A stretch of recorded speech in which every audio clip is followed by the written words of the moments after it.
Hello everyone, my name is Shanjarika Mvungi and welcome to the second episode of the Book of Sweese podcast. Today we are joined by a future African leader. He goes by the name Shanjarika Mvungi. Is it Mvungi or Mvungi? Mvungi. Mvungi. Yeah. So it's basically the same as Zimbabwe, Yeah. the syllables. Yeah. He's currently studying political science with a minor in economics at SFU. He is the president of the Tanzanian Association in British Columbia. Secretary General. Secretary General? Yeah. What's the difference? So there's like the president, the vice president, then the secretary general. Okay. So I deal more with just like administrative stuff and Okay. yeah. Okay. Yeah. Okay. That's cool. Of British Columbia, as I was saying, British Columbia is a province in Canada, so he's Secretary General for the whole of British Columbia Yep. at the age of 20. Yep. That's crazy, bro. And also he is the founder of Afrikan Identity, Right. which is a youth-led magazine acting as a voice for the youth in Africa. So firstly, congratulations on quite the amazing portfolio. Thank you. I appreciate that. Yeah. As you said, you're 20 years old, which is crazy. Yeah. What's the driving factor behind all of that? What makes you so driven? I think I could just say I found my purpose early, Yeah. and because of that, it kind of just gave me a path that I kind of knew I want to take on, and just clear guidance on the direction that I'm heading. And once you have that vision or idea in mind, then you set your goals, your standards, Yeah. to match that and to get to that destination. So what helped you get to like this stage where you knew what you wanted to do? You had all of these. Yeah, you knew what you wanted to do. What happened? It took a lot of, I think, isolation and reflection, but also the people perhaps you're surrounded with or in your environments, they play a part in nurturing different passions of yours. I would say that I was privileged to be able to have an environment where I was able to do a lot of different things and, test out the waters or, see what kind of fits me or what, I align to more. Yeah. And I've always been someone who's interested in history, reading, specifically African history. So I used to read a lot and learn new things, and you keep exploring. It's like you begin digging a hole and you just keep going deeper and deeper and learning more things. And then obviously there's some things that you come across that you'd like to see change. You'd like to be a part of that, maybe a person who inspires the change or a person who makes the change happen, or contributes and plays their part towards making a change. Okay. And it just kind of built up like that, and this is where I find myself right now. How did you? Well, okay. Let me start with me. I didn't have the opportunity to properly get into African history. How did you? How were you provided the facility to do that? I think growing up, I had the opportunity to live in different African countries, more than 5. Oh, really? Yes, and so because of that, I was able to experience different African cultures, different way of lives, see the opportunities that some Africans have and some don't. I also see the challenges that some African communities face. And based off this, I was able to, it just became fascinating, being able to learn more about this. And I think my parents as well, they made sure that I did read a lot of African history. I remember there's one time my mom made me memorize, or rather learn, all the African countries and the capital cities and the presidents. And it was a challenging task, but I was finally able to do it. So, yeah. So can you still do that to this day? Right now, I wouldn't say all the African presidents, but if it comes to African countries and capital cities, then for sure, yeah. That's interesting. How many can I? I don't even know if I can name more than. I think I can do at least 20. Yeah, that's not bad. That's not bad. It's a decent number. Yeah. Okay. find that's actually a very interesting journey. I think for me, like when I came to Canada, I was very clueless. I had another opportunity to really adventure, but with my time being with the time I've spent here, I had the opportunity to basically see or gain an awareness of all of the different levels of society. That's the one thing that really impacted me. I began to see the, let's say, different levels of income. That's the one thing that really impacted me, because before I just used to think, I was used to think about myself, you know. But I began to see the different levels of wealth, so from poverty to ultra rich, and like that really impacted my life, and it made me want to dig deeper into all of this, and it made me see that in Africa there's actually like a very big divide. Yeah, but obviously you're the founder of a youth-led magazine called Afrikan Identity. Tell us about that. What was the inspiration behind that? Afrikan Identity, I think inspiration-wise, simple. As I got to learn more about my African history, and you know, you're forming this sort of identity where you're changing maybe your ways from, for instance, I'll give an example. I went to a British curriculum system school. So there's certain maybe traditions or ways of life that, you know, you get accustomed to being in such a system, but, you know, that's not truly yours. It's not your indigenous identity. And so being able to learn more about my African history, you get to learn more about your African identity. Even, for instance, my name, it's not just a name. There's history behind that. You look back and it's like the tribe I'm from. My name, it was the name of a clan leader. And so you learn, you know, you just learn different things about your African history, which resonate with your identity and lead to you forming an African identity. And so it serves as a platform for African youth, where African Identity aims to educate, inform, and inspire African youth into finding their true African identity, venturing away from perhaps, you know, different identities that maybe unconsciously or consciously they've, you know, been subjugated to. This thing of identity, I feel like that's one thing that was really stripped away from us, especially right now with everyone that loves going overseas. They want to go overseas to get the maybe the Western experience. What do you think would be the better alternative, or what advice, what would you recommend to be the better alternative for people in the future? I don't think there's any problem with studying overseas. Obviously, you know, people have different reasons. Some people are looking for opportunities. Some people are just looking for experience. But essentially, it's just that, you know, you're aware of your African identity, that you don't lose your ways, you don't lose your tradition, you don't lose your culture. You know, don't let that be stripped off you. You have to be conscious about your indigenous identity. Because if you come, for instance, you come to live in the West and you're not aware of your history and you're not aware of your true identity, then you'll become lost.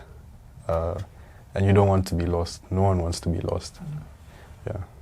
So with the African Identity, with the magazine, how did tell us about the process, bro? Like, I say that must have been the hardest process ever, to start it off, to get it running. Yeah, I mean, yeah. So I used to write articles frequently. And it was something that I think I've just always been into, maybe English literature or whatever. So writing's always kind of been like secondhand nature. And so at first my vision was just to create, we already have it, it's called African Accounts, where African youth are able to share their ideas, opinions, thoughts to African accounts where the articles would be posted.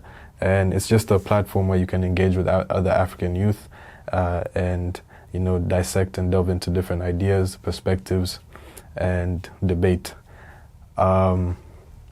So that was just kind of what I was thinking at first. But then I realized, like, why should I just limit it to articles? There's so much to explore within Africa.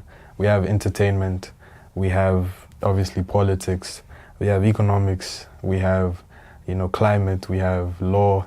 And so, getting into university and seeing how different people, African youth, taking on these different fields, I was like, you know what? I already had the idea of bringing them together to form African accounts, but why don't I bring them together to explore and narrate the different perspectives and aspects about Africa and challenge the narratives of Africa that are more common?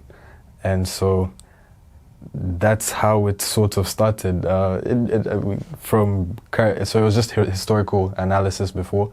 Then it ventured into current affairs, and then slowly we got into having a legal desk and an economics desk, because politics, law, and economics, they interchange quite well. And then ventured into climate and entertainment and sports. And so you're able, through African Identity, you're able to capture sort of, I'm hoping, the whole of Africa through different mediums. And building a team was more like, obviously, some people that I've studied with in the past, and seeing the progress they've made to get where they are today, and their interests and their passions, and what they're pursuing, and how that ties into African Identity's mission. And so I was able to recruit some of those, but there was also an application that I put out for individuals who are passionate and interested to share something with me that how they see themselves contributing towards helping African youth tap into their African identity. And so based off that, there was a whole recruitment process, and we were able to gradually build our team. Right now we have about 30 members. 30? So yeah, okay. It's quite a big team. From what countries? So, and this is, I think, what I like the most is that it's African youth from different countries. So we're bridging African youth, we're bringing them together. So we have Kenyans, we have Tanzanians, we have Ugandans, we have Ghanaian, we have someone from Cameroon, someone from South Sudan, someone from, I think we might have someone who's South African or has ties to South Africa. So we have maybe 6 or 7 different nationalities within African Identity at the moment. Okay. Would you be willing to venture like down south? Of course, yes. Actually, there was even, there's a southern media platform that we have collaborated with previously on elections, speaking about elections, giving pre and post analysis. There was one of South Africa, and there was one of Botswana's election, and also Namibia's election. So yeah. Okay. The reason why I ask is because my audience is mostly from Southern Africa. I see. Yes. So yes. I feel like this would be something that would like really inspire them, and I really do encourage you all to go check out this. The link is going to be in the description, but I feel like a full account is something that like we really do need to see. No, that's I think that's the whole thing. Having a full African identity, so that's Africans from all African countries coming together. The whole idea of unity. Yeah. Yes. No, that's amazing. I actually really like that. So you've said a lot. But like, what's your passion? I now need you to figure that out. What is your actual passion? My passion. My passion. I think one of my strong suits as well is bringing people together, and that I think it plays a central role in what I'm doing with African Identity. Because, for instance, African Identity also has groundwork initiatives. We work with orphanages, children's homes, and different children. And for some of our initiatives, I've been able to mobilize, people to come together to help and be there for these children. And so, just based on that, being able to, mobilize and bring people together, that's the same thing I'm seeing with African Identity, bringing and bridging African youth so that we don't have any disconnect, and creating something special out of that. Yeah. Okay, so bringing people together. Yes. Yeah. That's a very what's the word? English is now failing me. But that's a great passion. Yeah. So obviously politics is a avenue that you're very interested in. Are you interested in actually becoming a politician one day, or is it just something that you'd rather watch, observe from the sidelines? I don't think you need to be a politician to make change, but obviously there are advantages that come with being a politician, and obviously because you're a politician, you have that authority, to whether it's making change or whatever it may be. But being a politician as well is not easy. So it's something I have thought about. I wouldn't say I have a conclusive answer on that, because again, politics is tricky. Yeah, that's true. There are a lot of factors that come into play that even we don't see, and sometimes you might be trying to make change as a politician, but there are certain factors limiting you from doing much. But on the other hand, if you're not a politician, and I don't want to say freelancing, but just doing it yourself, then maybe they're not those limiting factors. However, there are going to be some maybe repercussions or some threats or dangers that come with that. But it's all part of what you do. Yeah, that's true. That's true. To pursue all of these things, you need to have quite a bit of confidence. You need to have a good source of confidence. Where do you think your confidence comes from? Leonardo da Vinci, he speaks on the concept of self-mastery. And he says that one has no smaller or greater mastery than the mastery of self, of oneself. And essentially this means that to have true control, to have true success, it comes from within. So it comes from within you.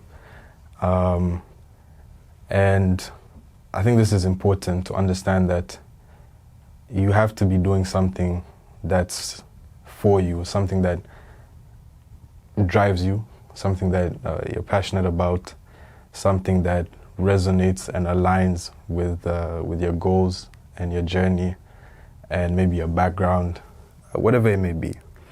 But also for one to master self-mastery, you have to have discipline, you have to have self-awareness, and you have to have resilience. And this shapes how you interact with the world. And the height of your success is gauged by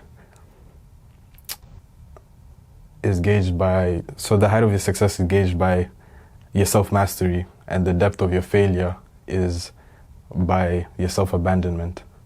So if I have a vision, I'm going to make sure that I master it. I'm going to be disciplined about it. I'm going to work hard for it. I'm going to develop skills around it.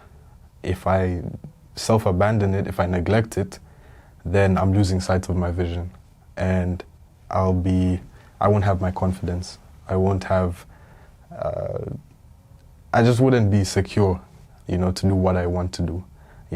Again, another thing people struggle with is you listen to what too many people have to say, or you think too much about others' thoughts. Like, once you develop that self-mastery, you're in tune with yourself. You only think about your goals, what you're pursuing, how you're going to do it.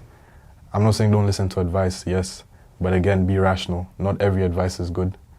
Some things you're already doing, be open, listen, but you don't always have to take on what other people are telling you. Yeah. That's very powerful.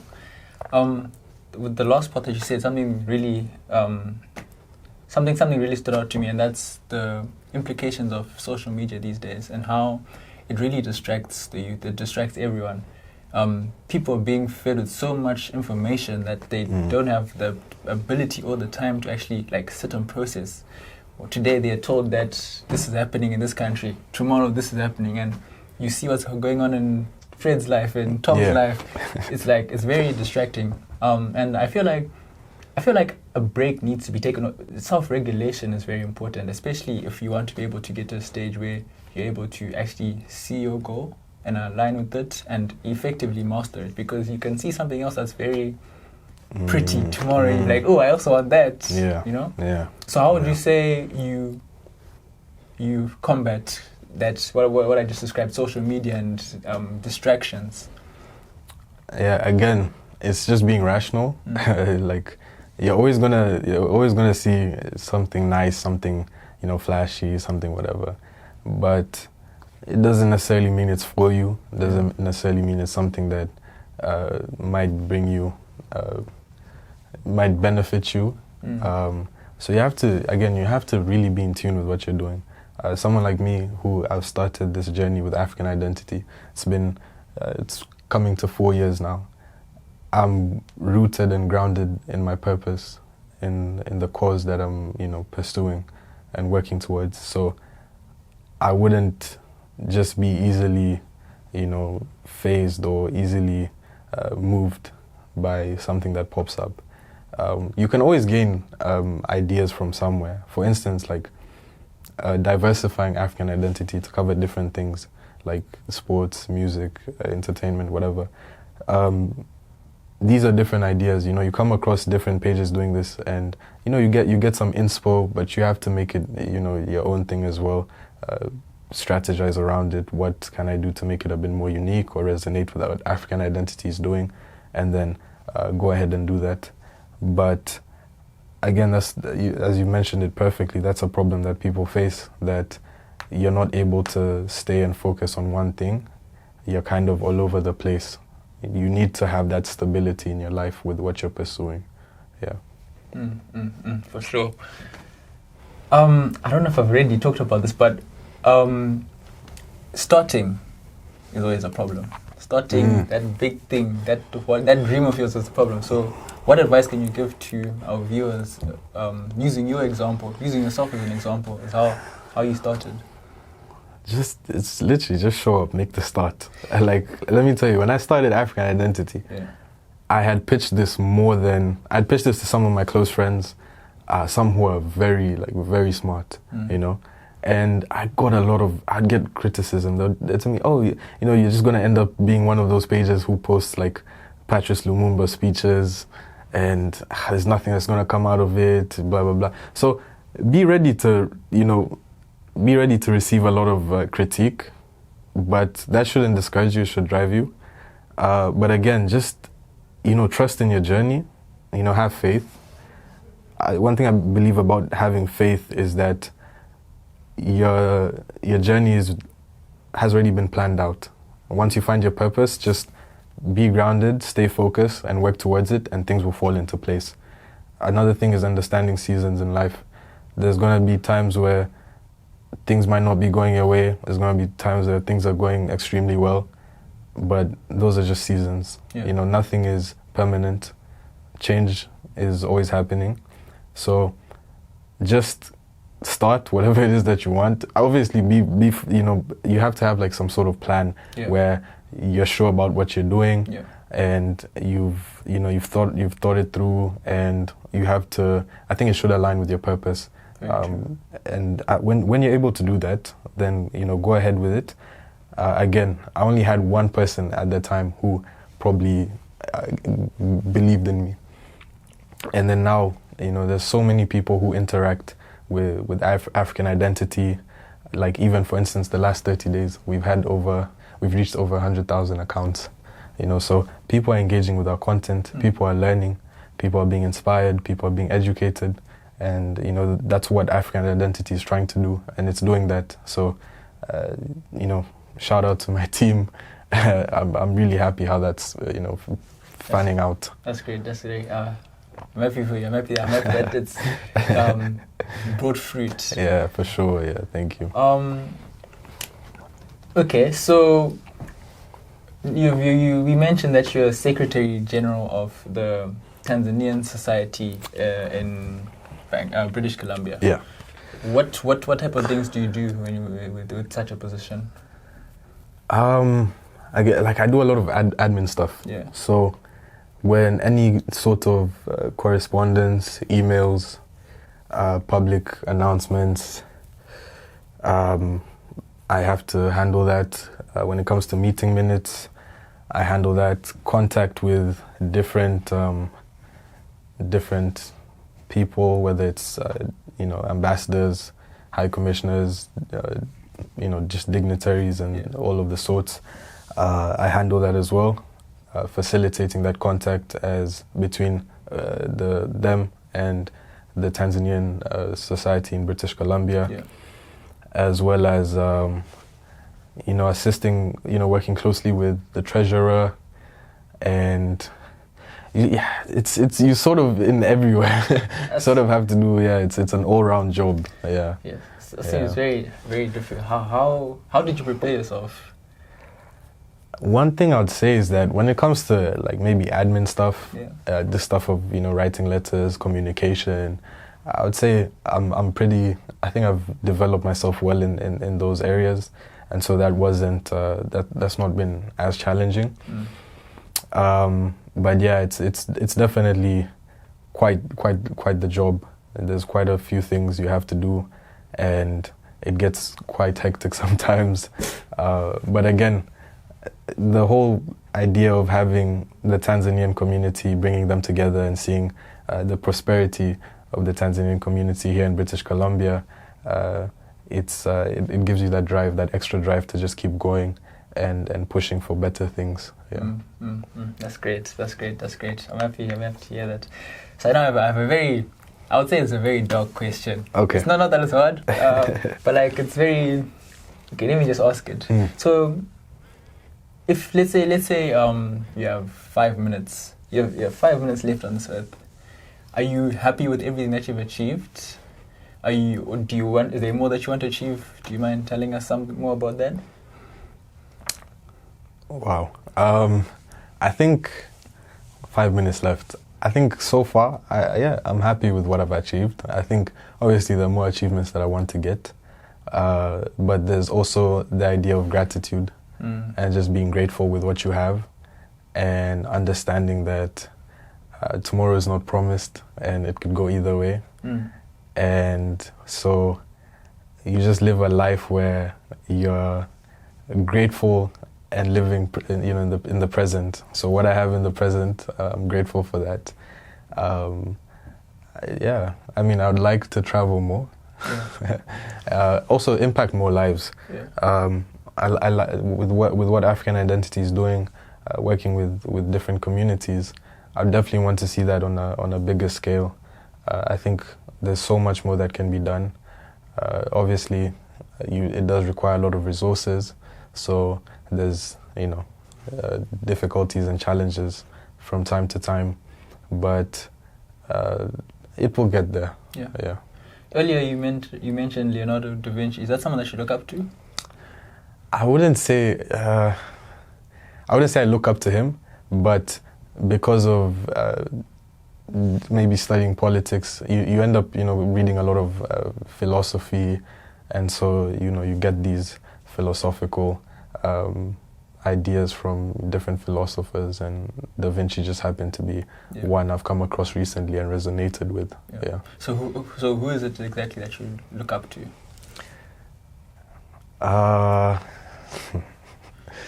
Wow, that's a good question. I think there's more than one person I look up to. There's a few figures in my life that they're outstanding role models.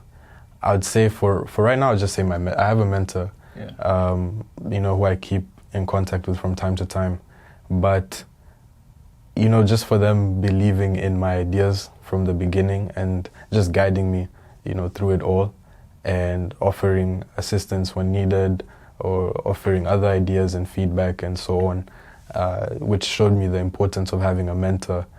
And I call him Uncle BJ. That's his name. Okay. But yeah, he's a great guy. Yeah. Luckily, I got to meet him just last month. We had breakfast and, went over, a few different things.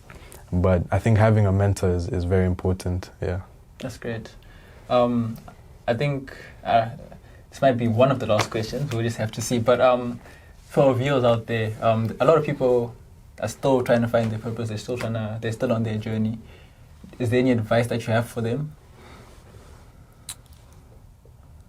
Take some time to truly analyze yourself, reflect on your life, find what truly brings you happiness, what gives you, even if you're tired, you keep going.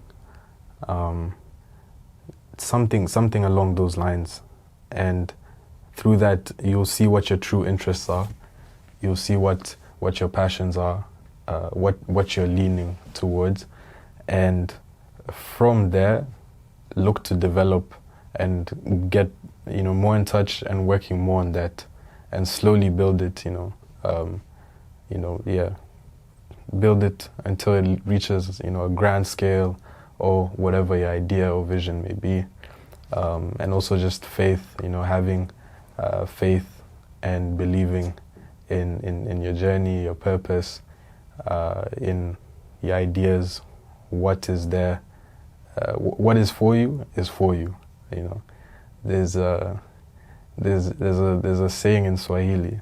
It's kama yako ni yako, iko siku utapata. So if kama yako ni yako, if what's yours is yours, then one day you'll get it. Yeah.